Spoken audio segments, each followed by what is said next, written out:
Hi, this is John Linneball from John Linneball Tutoring, and this is AP US History Video 43, The U.S. Expands in the Early 1800s. And please, if you like this video, don't forget to comment, like, share, and subscribe. And also take a look at my website at testpreparation.locals.com.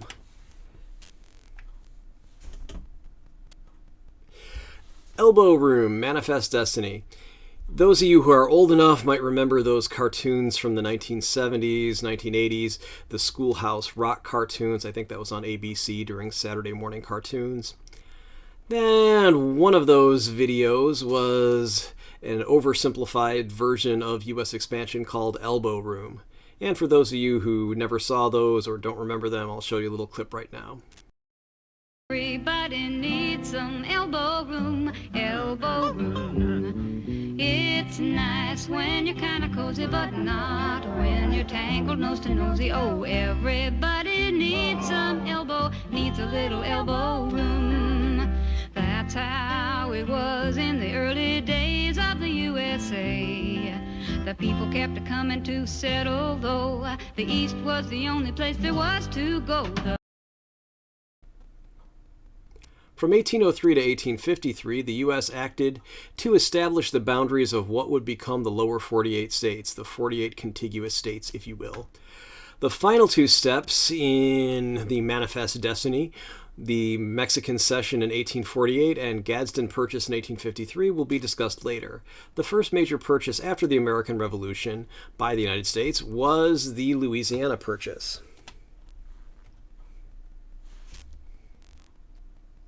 The Louisiana Purchase was basically made by Thomas Jefferson and Congress, and here's the history of what happened before that, etc. So France ceded the Louisiana Territory to Spain in 1762 at the end of the French and Indian War, but France regained it in 1801. In 1803, Napoleon, needing money for war with Britain, offered to sell the Louisiana Purchase to the United States, well, the Louisiana Territory. It didn't become the Louisiana Purchase until we purchased it, but anyway, so far, the Louisiana Territory to the United States, and the U.S. bought the Louisiana Territory in the Louisiana Purchase for $15 million. Remember, that's 1803 dollars. That's probably in the billions today if you converted, adjusted for inflation and everything. Anyway, Thomas Jefferson was unsure about approving the purchase because the Constitution did not provide for acquisition of the territory, and Thomas Jefferson was a strict constructionist, which meant he believed that the federal government only had powers explicitly mentioned or enumerated in the Constitution. But the deal was too good to resist, and Jefferson was worried Congress couldn't amend the Constitution before Napoleon would rescind, meaning take back the deal. So he violated his own principles and presented the deal to Congress, which appropriated the funds for the purchase. So I guess here it was better to ask for forgiveness than permission. Let's move on. Louisiana Purchase continued. The Louisiana Purchase was probably the most important thing Jefferson did as president. It literally doubled the size of the United States, adding the Great Plains, which is a huge agricultural region to this day. Certainly it's the most important agricultural region in the U.S. today. It also gave the U.S. full control over the port of New Orleans, the terminus of the Mississippi River, which goes from Minnesota, kind of the head or the source of the Mississippi River, all the way to New Orleans, which is the delta or the end of it. So, once the Louisiana Purchase went through, the U.S. controlled both sides of the Mississippi, which meant they had full control over an easy way to ship produce from the Great Plains to foreign countries or to other parts of the U.S. that otherwise you'd have to schlep all this produce over land, which would not be that much fun, and it would be hard and expensive. So, from the 1810s to the 1850s, the value of produce from the Great Plains increased by a factor of more than 10, or as scientists or mathematicians might put it, an order of magnitude. That means you're multiplying by 10 when you increase something by an order of magnitude. All right.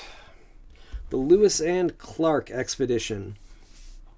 From 1804 to 1806, the Lewis and Clark Expedition increased the U.S.'s knowledge of the territory it had just purchased. Army officers Meriwether Lewis and William Clark were appointed by Jefferson to explore and map the Louisiana Purchase, and they did so looking for practical routes through the mountains, that is, passes, ways you can get past the mountains. and to establish the United States' presence in the West. Sacagawea. Now, most of you have heard this whole thing, and I think that's even in the Elbow Room cartoon. Sacagawea to be their guide. Not really. She was discussed in literature frequently, but a lot of the information is exaggerated or just plain made up. It's just fictional. So scholars said she did notice some geographical features, but Sacagawea was not the guide for the expedition, but she was important to them as an interpreter and in other ways. The sight of a woman and her infant son would have been reassuring to some indigenous nations. Native Americans are going to see, oh, it's a Native American woman with a Native American baby. Okay, these guys might not be too dangerous. They might be pretty cool after all. Anyway, and she played an important role in diplomatic relations by talking to chiefs, easing tensions, and giving the impression of a peaceful mission. I got that from the Lewis and Clark Expedition article in Wikipedia. All right. The Adams-Onís Treaty, and if I pronounced Onís wrong, I apologize. Anyway, in 1819, the Adams-Onís Treaty of 1819, negotiated by John Quincy Adams, the Secretary of State under President James Monroe, gave the U.S. control over Florida. The U.S. accepted Spain's claims to Texas. The treaty settled the border between the state of Louisiana and Spanish territory. Florida's status was also important to U.S. because Florida had been a destination for escaped slaves. During the First Seminole War, 1814 to 1819, this issue was raised because a fort along the Apalachicola River was known as, quote, the Negro Fort. Previously British fort, the Negro Fort was previously a British fort that was transferred by a British officer to freed slaves and Seminoles after the War of 1812 ended. General Andrew Jackson captured it during the First Seminole War, and the U.S. government wanted to control Florida to prevent future Negro Fort type situations. Thus, the U.S. diplomatic negotiations for Florida. In other words, they didn't want all the slaves from Georgia and Alabama and what have you to run away to Florida and start living there and building forts and doing whatever they were doing down there with the natives who lived down there. So they wanted to make sure that they had taken control of Florida. Next thing here, the Webster-Ashburton Treaty. In 1842, the U.S. and Britain settled a dispute over the border of British Canada and Maine and split disputed territory. The treaty also settled a boundary dispute between Minnesota Territory and Canada. So here you can see, although this is kind of blurry, you can see, okay, the green line is what the British want. The British wanted the United States to only go up as far as this blue was. The U.S. wanted kind of this, purple line. So then it was basically settled along this green line. So that looks like the modern-day state of Maine because that is the border of the modern-day state of Maine. So we got the green line. All right. So there was a non-specific Maine, Quebec, and New Brunswick, that is Canada, border set by the 1783 Treaty of Paris. That should sound familiar to you because that's the treaty that ended the Revolutionary War. And then in 1838 and 1839, there was a vague boundary that became a problem as Canadians and Americans settled near the Aroostook River. There were non-fatal fights that broke out in what was called the Aroostook War. And again, the treaty, the Webster-Ashburton Treaty, ended that, and the Minnesota-Canada border dispute, also caused by a poorly described, geographically inaccurate border in earlier treaties, caused by the use of an inaccurate map in 1783. So if you want to know why accurate maps are important, here we have it.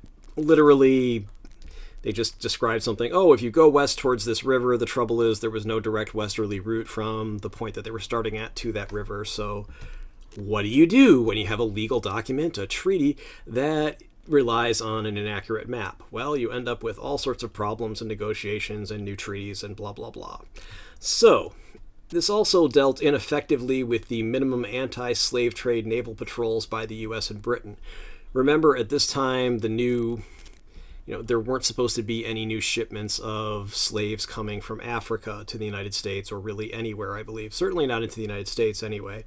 So the British and the U.S. both agreed that, the British didn't want any new slaves coming into any British-held territories, and the U.S. didn't want any new slaves coming into the United States.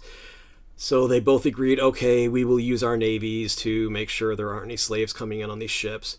But there was a huge problem since the two nations agreed not to search each other's ships. That is, an American ship couldn't stop a ship flying the British flag and search it, and a British ship couldn't stop a ship flying the American flag and search it. So that rather limited the usefulness of these patrols if they couldn't actually search them. Imagine having police patrolling an area. Oh, well, wait a minute, you have an out-of-state license plate, so police from this state can't search your car. That would dramatically reduce the effectiveness of patrols when it came to stopping criminality, because you'd say, oh, okay, just drive a car with an out-of-state plate and the police can't stop you. That's a very similar problem here. So even where a flag could be false flagged, some flag, some whatever, let's say a ship from Denmark came and they flew a fake British flag, an American ship could say, oh, well, sorry, we can't stop it. It's flying a British flag. Not too helpful. So that was a real problem with that treaty, and we should probably move on. Anyway, if you want to read more about it, you can go to the Webster-Ashburton Treaty entry in Wikipedia. So, more with the Webster-Ashburton Treaty, though. The treaty did also settle the Caroline incident. By the way, here's a better picture of the disputed territory in Maine. Okay, so here's what the United States wanted, here's what Britain wanted, and so we finally got this green line here. But anyway, the treaty also settled the Caroline incident. In 1837, the British burned a U.S. freighter named Caroline, which was used by Canadian rebels to transport supplies. New York officials arrested a Canadian sheriff for the murder of a Caroline crew member who was killed in that incident. Both sides admitted wrongdoing in the Webster-Ashburton Treaty negotiations. And, okay, here's just an attribution for this map. So, okay. And so that's where it came from if you want to go look it up or you're looking for an attribution. And if you want to go look at this, again, you can go to the Wikipedia and look up Webster-Ashburton Treaty. Annexation of Texas, conflicts with Mexico. After a long debate, the U.S. annexed Texas in 1844. So obviously a major cause of the Mexican-American War was that, well, Texas rebelled, left Mexico, and then the U.S. took over Texas. So Mexico was obviously really, really angry, one might even say livid, about the U.S. taking Texas, saying, hey, you ripped off our colony, what's going on here? You took some of our property. So, meanwhile, President James Polk and other American expansionists were very eager to annex other northern Mexican provinces. Having a little trouble talking today. Anyway, Mexican, okay, other northern Mexican provinces. We will discuss this in greater depth later, in later videos. 54-40 or fight. You've probably heard that in history class at some point. If you haven't, you should know. 54-40 or fight referred to this. The Oregon border was something that was disputed between the British and the Americans because obviously Canada was controlled by the British as part of the British Empire, and Oregon territory went all the way up to the 54-40 line of latitude. So you might recognize the 1846 treaty boundary here as the current boundary of Oregon, because that's what it is. Well, Oregon/Washington, that is the U.S. Canada. So here's Oregon, here's Washington. Anyway, so Britain and the U.S. both claimed Oregon country, and in 1818 kind of agreed to a joint occupation of that territory. Wasn't a big deal back then because not too many British or Americans actually lived in that area. But in the 1830s and the 1840s, Americans began to settle in the Willamette River Valley. Wow, having some trouble here. Anyway, in 1844, the U.S. politicians insisted that the U.S. take the entire Oregon country. So if that had happened, then, whatever, Washington State would probably end somewhere up here. And this would be Oregon, or I don't know what it would be. Maybe this would be another state altogether. Anyway, it didn't happen. But before it didn't happen, Oregon country's northern border was at 54-40. The U.S. slogan was 54-40 or fight. Naturally, Britain wasn't going to give in because why should they? And President Polk finally reached an agreement with the British setting the U.S.-Canadian border in Oregon territory at 49 degrees, which is the current border between the western United States and Canada. Did you find this video useful? Please, if you did, like it and subscribe to my channel. Neither action costs you anything. You'll be alerted about my new videos. Why? Well, it's simple. The YouTube. Okay, anyway, YouTube doesn't let me share any ad revenue unless I have 1,000 subscribers and 4,000 hours. That's 240,000 minutes of view time in a year. While many people are watching these, I don't have 4,000 hours of watch time. I also don't quite have 1,000 subscribers at this time, but I'm getting really close, so within, I don't know, less than 15 or so, I think about 13 people need to subscribe and I'll have 1,000 subscribers. So hey, why not help get me over the top? Ad money will help me make more videos. If you saw an ad during this video, and you probably did, please know that I didn't get any of the ad money, and I won't get any of the ad money until I have the subscribers and the view time that YouTube demands. For the same reason, you are not only welcome, but encouraged to share links to this video, put it in playlists, etc. I gladly read and respond to constructive criticism or suggestions for new videos. I reserve the right to delete comments such as troll posts or spam. You can also hire me for tutoring. Thanks for watching. And there's more. You can contact me on Facebook, Instagram, email, or phone. So here's my Facebook, here's my Instagram, here's my phone, that's my cell phone, so you can even text me if you want. Here's an email, these websites, johnlindeball.com and johnlindeballtutoring.com. Those both go to the same web page, so it doesn't really matter what URL you use. Testpreparation.locals.com, that's my locals.com site. Just sign up for it. lbry.tv at John Lindeball Tutoring, and of course my mailing address is John Lindeball Tutoring, 1859 Powell Street, number 109, San Francisco, California, 94133. And finally, note, this is not a substitute for your classes, text, etc.